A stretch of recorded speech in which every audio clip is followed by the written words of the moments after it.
What's good, everybody? Rj Shelton here, back with another episode of Plain and Simple. You already know what we're doing here. Let's get into it.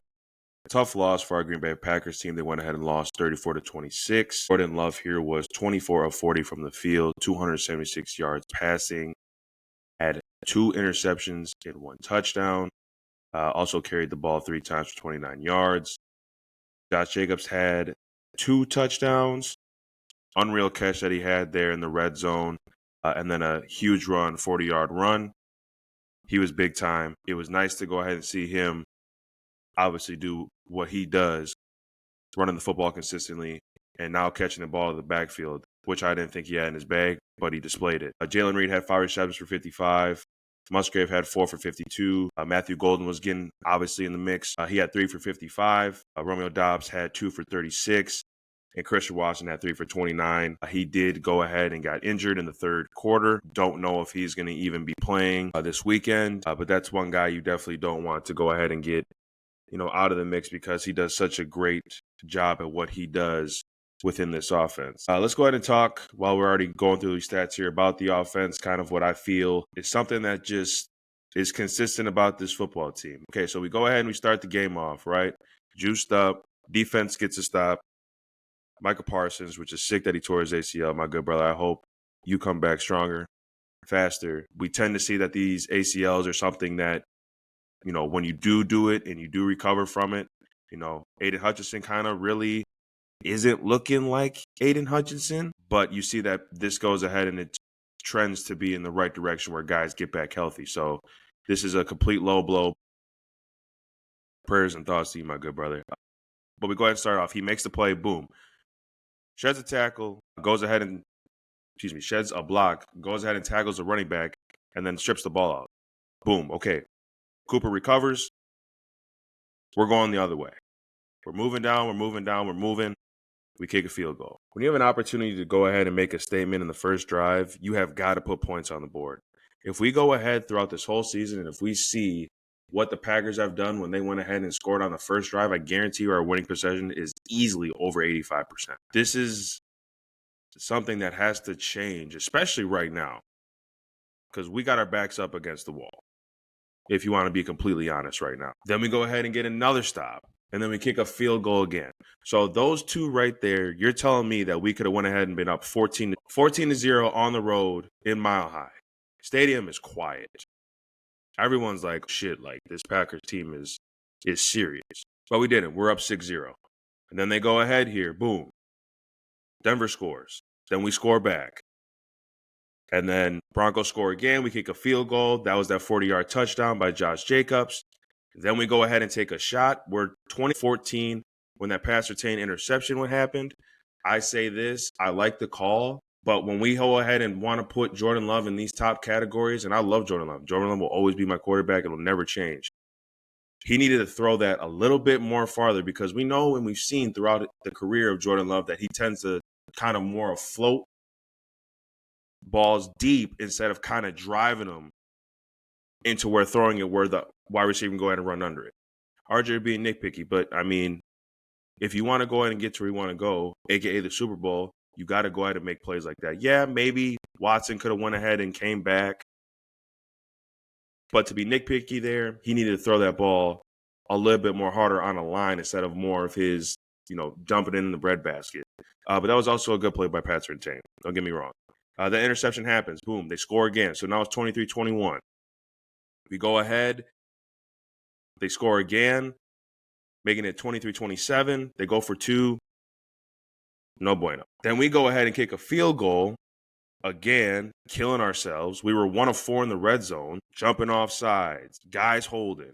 We cannot continue, especially right now, to not put points on the board. Not 3. We need 7. And then they go ahead here, come back to go ahead and take that lead 34-26, the Broncos.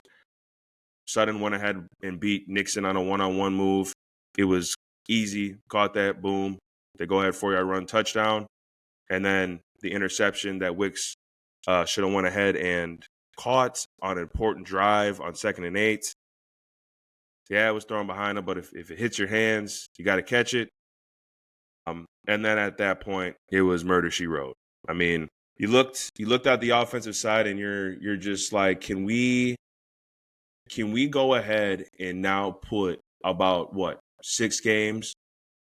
Can we go ahead and put the best 6 games that we've ever played now until going to the Super Bowl? No, RJ, you're talking a little bit crazy right now because we got to worry about the big one again against the Bears to go ahead and win the division. Yeah, I know, but we should be already. I'm not saying not thinking about it, but we should feel good going into each and every single game. We haven't felt good really in a really long time going into games knowing that we're going to win and that the offense can actually go ahead and lead us. This offense has to be lights out for the remainder of the year, and we have to put points on the board, and guys have got to go ahead and make plays. Now, call a spade a spade. Love saying that. Jordan Love's got to go ahead and take us there. Because you know what this league's about. If your quarterback is not playing at a high level, you know the rest.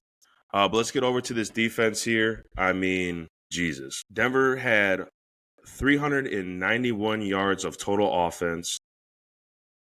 They had 302 pass yards.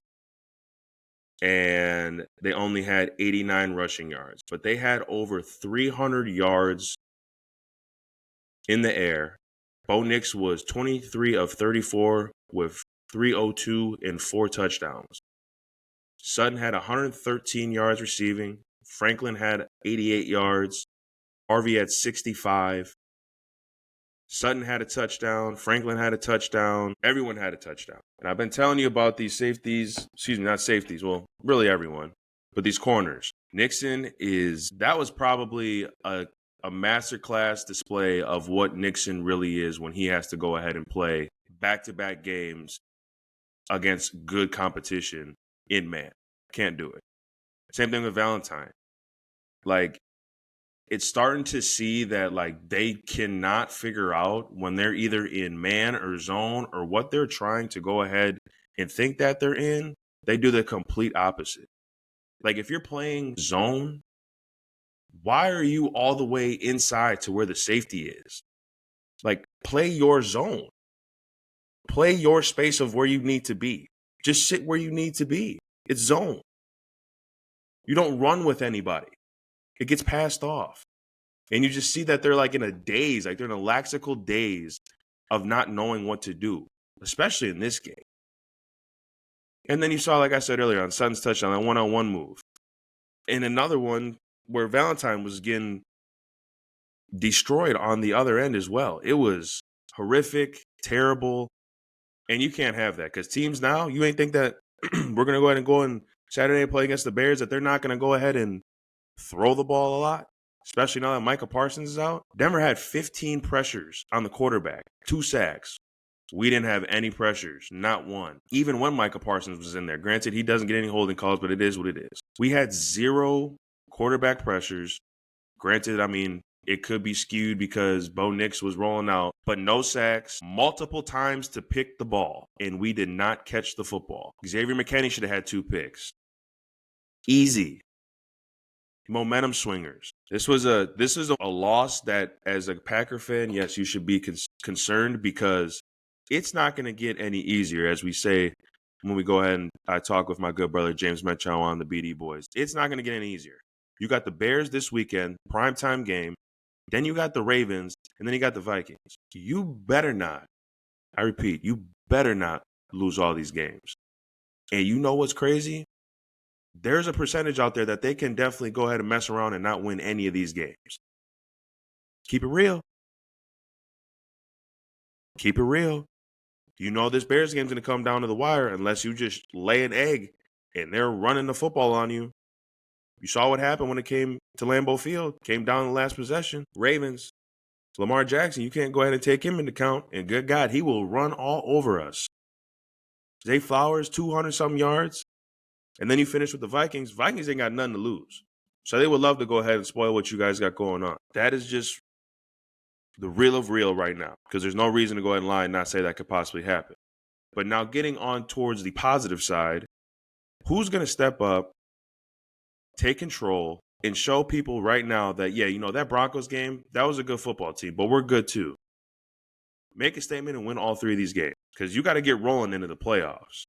And this one this weekend is going to be the momentum starter to know if we are going to get into the playoffs or not get into the playoffs. If we win this game, we're in the playoffs easy, and we can potentially mess around and get that second seed if we take care of business. And I would like for us to take care of business because we can take care of business. We just always shoot ourselves in the foot.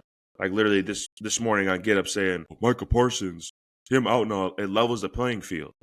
Yes, Micah Parsons is a very good player. And yes, we got Micah Parsons for one reason to get after the quarterback.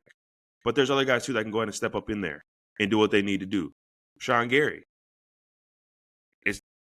Rashawn Gary, I will take everything back that I said about you this whole year if you show me these next 3 games, let alone just this game, that we paid you for the right reason. Do I believe he can do it? Always believe that guy can go ahead and do it. Keyshawn Nixon, Valentine, Williams, I forgot to mention that. He did get hurt in this game. I don't know if he's going to come back. It said knee.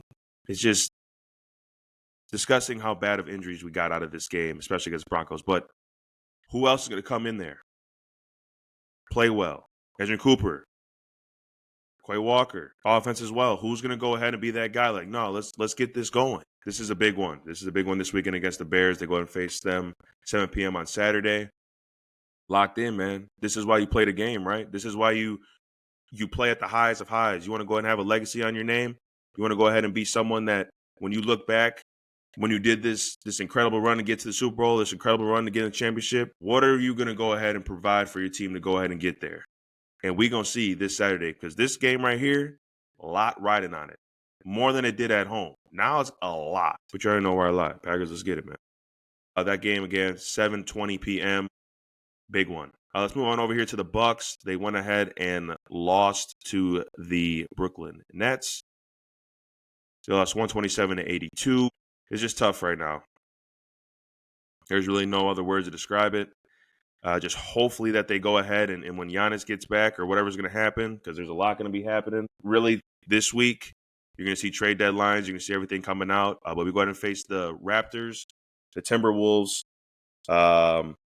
this week and weekend. I don't know about that. Hopefully we can, I guess, maybe win. But the way that we're playing right now, tough to watch. And then last but not least here, our college basketball teams was a tough, I guess, week and weekend for this past week and weekend, for our men's basketball team, Marquette and Wisconsin. Wisconsin went ahead and lost to Nebraska big, 90-60.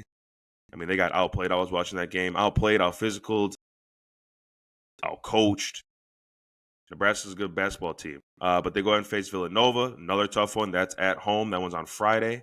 And then for Marquette here, they went ahead and faced Purdue. I mean, 6th in the nation.